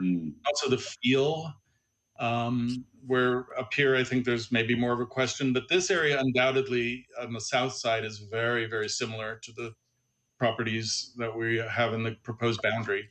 So think about that. Oh, here's the jagged line of the south boundary. And that's all I've got for you on that. Let me start sharing. Anyone care to comment on Jay's presentation? Yeah, I have a question just to make sure I understand. Jay, are you suggesting that when we go out for the Historic Resources Survey and potentially ask for the broader area to be surveyed, is that just for future reference, or are you suggesting that we expand the boundary now and expect the proponents to do the whole? Yeah, it would be for future reference, because it's not fair to burden the proponents with extra time. And also they spent money on this to pay the application fee. And we don't want people just riding on their coattails and getting a free ride. So, you know, we'll try to be as fair as possible and not slow down anything, while also acknowledging, especially if SB 9 gains any traction or any of the other bills. And council, I know, has expressed concern about that too. So we'll have to see how those things go, but definitely it's going to be an add-on to the to the bids that come in. And then we can go to council and say, hey, if you want, we can ask them to do this survey of these additional properties, but we would do that in 2 phases, so that we could have phase 1 be just what's proposed and get the narrative statement and all of that part done. And then phase 2 would be to kind of survey the other areas, because we don't even know if it's going to qualify it. My best guess is it does. Driving around, it looks pretty solid, but you never know. So and let me just ask, can you see my screen, my PowerPoint? We're looking at you. Okay, good. My screen looks kind of weird, so thank you. Bless you, Kathy. Goodness. You all right? Bless you. I was afraid you were listening to me sneeze. No, it was all visual. Jay, question about what you just proposed. So let's say the Historic Resources Survey was done of that area in a sort of preemptive manner. 2 questions. 1, how long is that survey good for? Let's say it took them 5 years to decide those residents wanted to finally do something about it. Is that old survey still good? But B, one of the things that I know some homeowners have come across, certainly in the Cumberland Heights area, is that original survey from 2004 that surveyed all of Cumberland Heights, there were lots of properties that happen to now be in the South Cumberland Heights proposed district, but for a long time were not part of anything. However, they'd been surveyed in 2004, and a lot of homeowners didn't really know that had happened and that they had a historic designation on their property that they weren't aware of. Would the survey that we asked, this sort of bonus survey that we asked them to do when they perform, is that binding in some way, despite the fact that no district is necessarily created from it immediately? We flag neighborhoods that are under survey. As soon as HPC approves moving forward with any historic district nomination, we put holds on the properties, control changes to make sure we don't lose a lot of contributors. I can't fully answer that question. I think because you're right, if it took them 5 years to get it together to do this, the survey would be pointless because we'd just have to start over again. What I think might have to happen, and you can ask, I believe 2 callers are on the line who represent outside of the boundary homeowners. Okay. What I think council would need to hear before they went ahead and said, let's authorize this, is that there's a good amount of support and that we have district proponents ready to roll down in the southern or northern sections. This is all new, so I don't know. We've had, this kind of request since I've been involved with all the historic districts so far. So, we'll have to play it as it goes to some degree, but that's a really valid concern about, spending the city's money on a survey that's then going to be moot because no one moved forward with it. Yeah, I'm also concerned that there would be some kind of binding survey on a property for people that didn't necessarily petition to have it done, I guess, essentially. Well, that's for sure.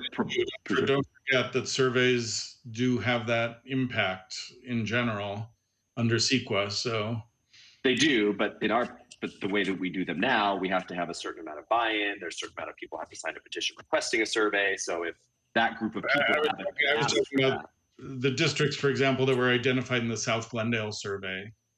Yes. That's also one of the things I think could be a problem for the city ultimately, honestly, is that none of those people were asked to buy in on it. And so I can see that potentially being a problem for people. So that's true. That's true of any historic survey. When we're looking at individual properties, we are going to be notifying all of the property owners from the South Glendale survey. You can only guess what I expect to happen once those letters go out, but yeah, we'll see. Okay. But that might be interesting to see what happens there. When a city decides it wants to have a historic preservation program and protect places through survey, that's what surveys are for, to help protect. So it's Any also other questions for Jay? I just wanted to say, actually, in response to your question, Chris, the survey is only binding if it's adopted by the city under CEQA. It has to be a city adopted survey. So it's possible that that portion of the survey would not be adopted unless it were as part of a proposal for a historic district that came with the signatures and the application and all of that. And that's a good point, but we kept the holds on properties in Cumberland, the entire Cumberland Heights district, from 2007 or whenever Ardeven Highlands came in. So we don't ignore a survey even when it isn't adopted, and the Cumberland Heights survey was never adopted. So that's because the city didn't know better back then. That's possible. I just want to throw it out there. Well, I mean, it depends, because the city could consider it historic. Like staff could use it to trigger a certain level of review. But in terms of CEQA, it is not binding unless it's adopted by the city. No. Okay, that's good to know. Okay, any other questions for Jay before I open it up to phone calls?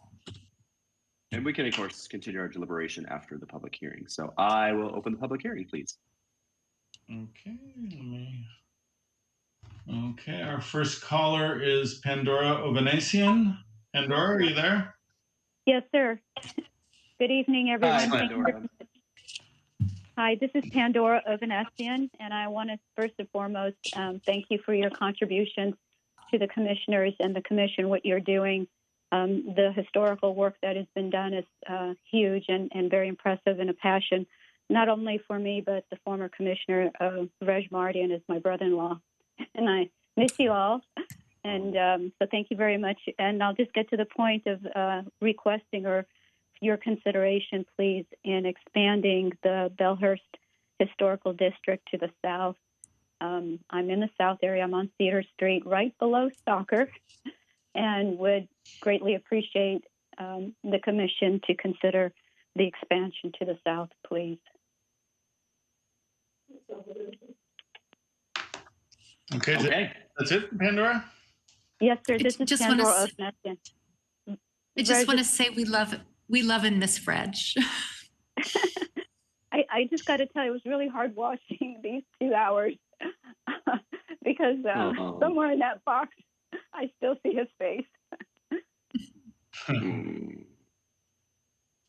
So, thanks for calling in, Pandora.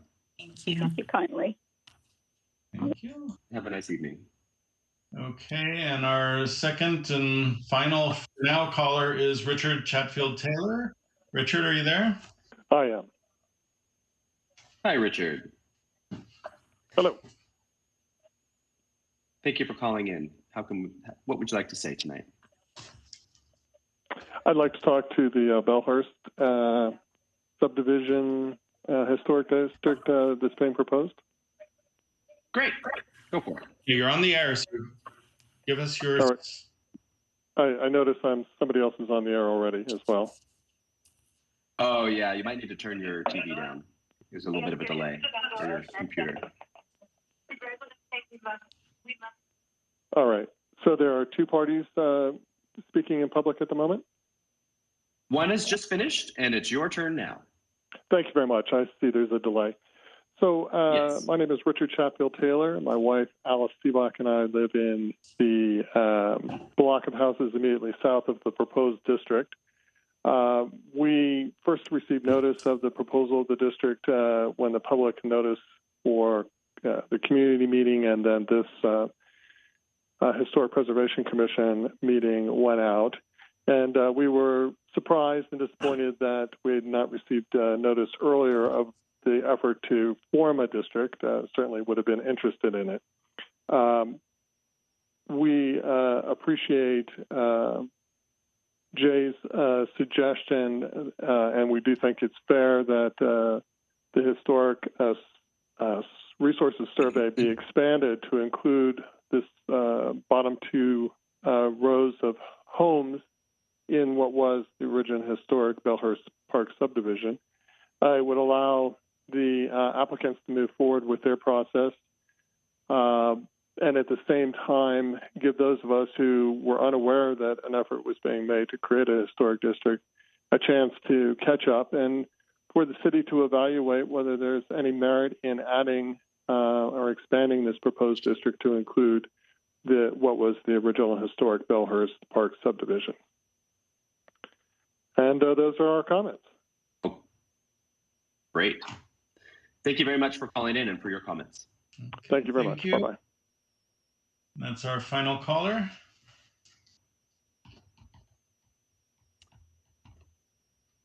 That's it. Okay. I close the public hearing. Jay, do you, so if when we go to make a motion, when someone makes a motion, is that something, that needs to be included, I guess, is the request be made to council to expand the survey in the request in the RFP, or I don't know. You know what I'm getting at? I think so. It's not like we had a huge number of letters and comments, but like I said, more than we have before, which suggests that there's broader interest. I think going to council, it would be good to have your recommendation because you might also think, hey, this isn't fair to the current applicants, and and they had no responsibility. And Mr. Chatfield Taylor understands this, I think, but the way it came out was like they weren't notified. Well, there isn't a mechanism to notify them, and there's no requirement that applicants notify anyone outside of the area that they're proposing. So everything was done fairly and according to the city rules. But yeah, if you would like to give guidance on that, it would be helpful, I think, when I write up the council report. Kathy. Yeah, if you're ready for comments, Chris, I just want to say please. That I like the idea of making this an option, provided that it doesn't interfere with the timeline. I also think, Jay, that it would be a really good idea to encourage them not to wait until there's an RFP ready to go to try to begin drumming up support, because I think that this would be, it would be an extra commitment of funds. And I think the city would really want to see demonstrable interest from as many people as possible. Yeah, I was actually going to contact all of the people who've let me know that they're interested and say, you better come to council and write to council and get some friends to do the same. Bring your friends. Yeah, so that council hears that it's worth the investment to possibly do the phase 2. When will this stuff be sent to council? All these topics that we're covering tonight. How soon? Next meeting? Couple meetings? Oh no, because we have to have the RFP go out and then have the bids come in. We don't just we have to go to council with a number asking for how X number of dollars. Yes. Based on the bids. So we're going to try to move the RFP quickly. That's been a stumbling point in the past. There's one ready to go. The only complication to doing this one is figuring out how to write up this idea about the phase 2 kind of survey, but that's not that big of a deal. So it's going to be. I'm just thinking if there was enough time. Yeah, no, they'll have time to gather support, definitely. Okay. If we can look at these people as potential proponents for the district, if they have the wherewithal. Yes. Very true. Okay. They have what it takes. Right. The right stuff. Well, I think it's people. Yeah, I think it is important for people to understand that somebody has to step up, right? I mean, it's a lot of work, and I know, there are a lot of people who are interested in being in a historic district, but yeah, a committee does have to come together and make that commitment. So I think people need to understand that. And I guess I just want to, us to clarify. I don't know if one of the callers was clear on the fact that we're not doing the survey or proposing the expanded survey to potentially expand the current boundaries of the proposed district, just to be really clear on that for the public, right? Yeah, when we had our community meeting, I made that clear, and I've spoken with both of the callers before. So yeah, we'll definitely make that super, super clear. Yeah. Great. Thank you. Any other comments, or would someone like to make a motion?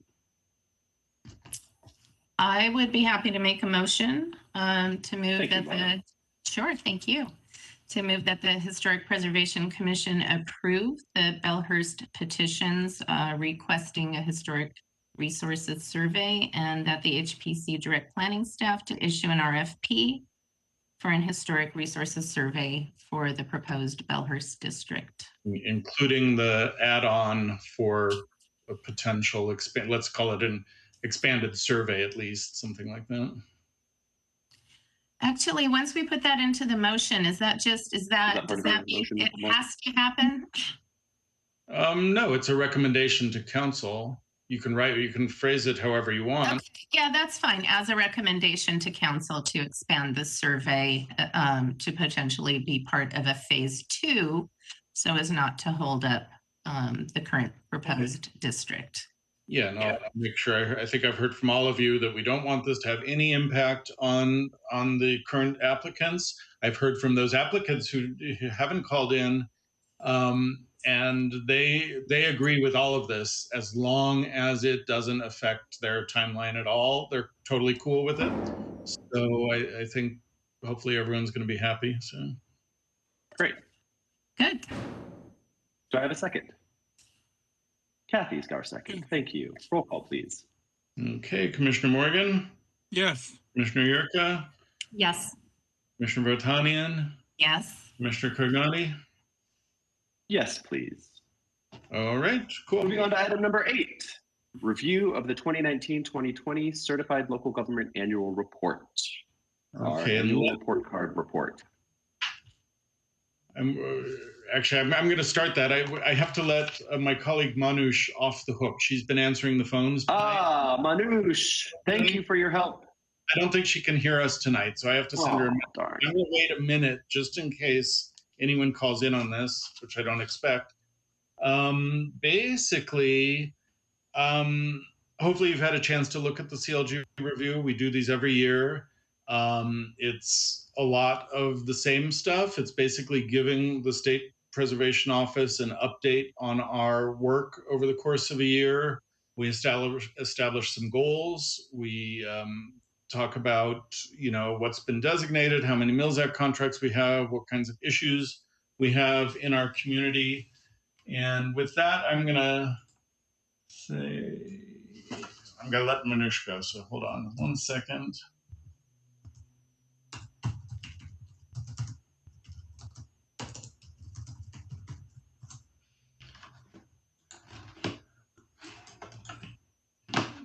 I don't have a lot to present. I just jotted down a few notes about some of the kind of highlights. If you have a printed or if you have the document in front of you, if you look at page 2, you'll see that we have a weird reporting period that goes from October 1st through September 30th. There were 5 designations in this period. We had 4 meetings during this period, partly because we had a lot of issues at the end of 2019 pre-pandemic, trying to get our huge number of Glendale Register applications and Mills Act contracts done. And then, of course, pandemic kind of interfered with a lot of meetings. I know Commissioner Yerka, I'm sure some of you others have been concerned about this. we're required to hold 4 meetings a year. We did that for the last reporting period. I have no doubt that we'll be doing that for the coming period. We usually meet, I'd say 6 to 8 times, probably 7 to 8 times a year in general. So hopefully we'll get back into that pattern, but there's no sense that SHPO is going to be busting CLG jurisdictions for the pandemic year. But even given that, we made that requirement, so it's no big deal. On page 6, there's the section where we usually put trainings. Over the years, I've been pestering you guys to do CPF workshops or other trainings. Right. This year, I have no record of that, and I don't know that any of you have done any, and I was not focused on that to pester anyone. In the future, I'd rather not even have to do that, and hopefully everyone just as a member of CPF gets their emails and does it. But if any of you did have any trainings related to historic preservation that occurred during this reporting period, just send me an email and I'll include it in the report. In the reporting period, we added 9 Mills Act contracts. So the numbers are just kind of funny because of the reporting period. And then in terms of, let me think what else is interesting here. In terms of goals, the good news is we met almost all of our goals from the last CLG report. So I was happy about that, and almost surprised because I hadn't, frankly, looked at they were all on the to-do list, but I hadn't looked at the list of goals on the actual CLG report for a while. So in terms of goals for the coming reporting period, we're going to be notifying all of the property owners from the South Glendale survey, as I mentioned. That's going to be a real interesting process. We're going to be coming up with a proposal to streamline the historic districting process, which is going to be an ordinance change. Ordinance changes all get reviewed by SHPO before we implement them. So before we go to council with them, even we have SHPO review that in case they have any thoughts, which they sometimes do. We're going to, in the next month, I hope, finalize this Mills Act for Contributors thing because I still haven't been able to get to that. I've heard from one additional person besides the 2 I've heard from before who's interested. So I wouldn't say it's an overwhelming growth, but hopefully we'll get some applications for that. I think South Cumberland Heights and Casa Verdugo look like they're on track to be designated within this reporting period. So hopefully, if we get them designated by September 30th, they'll be included. And Bellhurst hopefully will be shortly behind in the next year. And then I still have this backlog of things, including just getting some Glendale Register nominations to you guys. So I'll be working through the backlog in the next few months and hopefully get those moving again because it's been a while since we've looked at Glendale Register nomination. We've got a few in the pipeline. So those are the highlights when I just kind of skimmed over this before, but I'm happy to answer any of your questions or comments. Kathy. Thanks. So Jay, have you not submitted it yet? No, it's not due till the end of the month. Oh, okay. For some reason, I thought in the past it was due in January. They extended it. I'm sorry. No, it's not due in January. It's usually due in March, and they extended it till the end of April. So. Oh, okay, great. So it says that there were 9 Mills Act contracts, but 5 Glendale registers. So there's 4 Mills Acts that were independent of properties going on the register. It's partly because of the weird timing. There were some Glendale registers that were done at the beginning of 2019, but we don't do the Mills Act. So those were reported as Glendale register properties in the last one, but the Mills Acts don't happen until December. And then there was one Mills Act contract where a notary screwed up and that property owner the Mills Act because the notary made a mistake. And and which is the second time we've had this happen. One was a foreign notary, which made a little more sense, but that contract came through. So I guess it's 8 more recently designated properties plus that 9. But yeah, it's just a weird calendar. So. And were the historic districts on the goals for 2019 to 2020 or 2020 to 21? No, 2019 to 2020. To be honest, I don't remember it. I don't have it up in front of me. I could find it if you're really Okay. going to. Well, just because I just wanted to, I should have found it, but I don't know that I have the previous one in my files. It's easy enough for me to grab. Okay. I was just wondering. I thought there was like, what were your previous goals?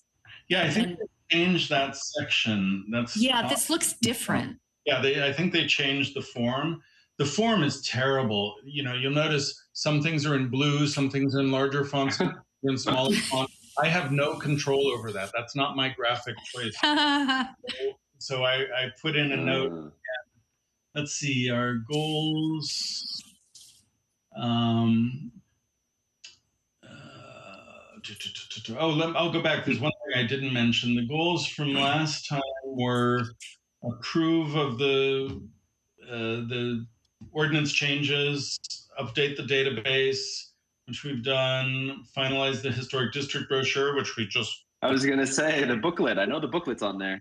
Creation of new application forms. So yeah, we didn't mention the districts in the last round, but let me go back to the current one because there's something I didn't mention.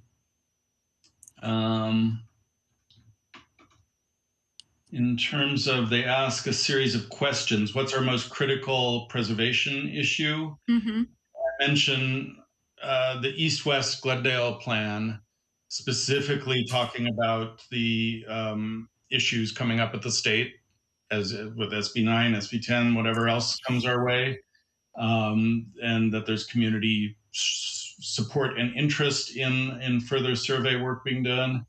They asked what our single greatest accomplishment was in the reporting period. That was, I chose this, but I think it was the ordinance change. We're pretty Definitely. awesome. And they ask us about if we have a recognition program for successful projects. We've never had that, but we do have plaques. And I know the Historical Society has given awards in the past. It's not a city thing, so I wouldn't include that, but I guess I could. And then so for our goals, so we didn't include the districts previously. Okay. And one, I did want to say something about the East-West Glendale survey, because I do think a number of people are talking to council about starting that sooner rather than later, I think, which would be a great thing for the Historic Resources Survey.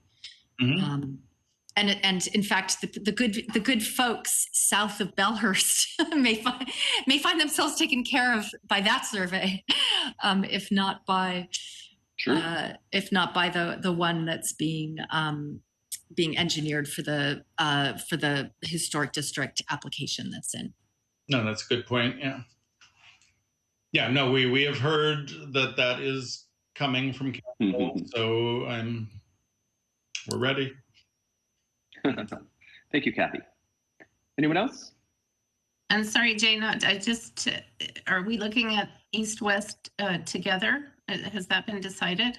I don't think a decision's been made. I'm guessing that we may do it together. But, you know, and I've seen a map with a boundary that's not where I thought the boundary was going to be, if there is a boundary. Oh boy. So it's, to be determined, as they say. Okay.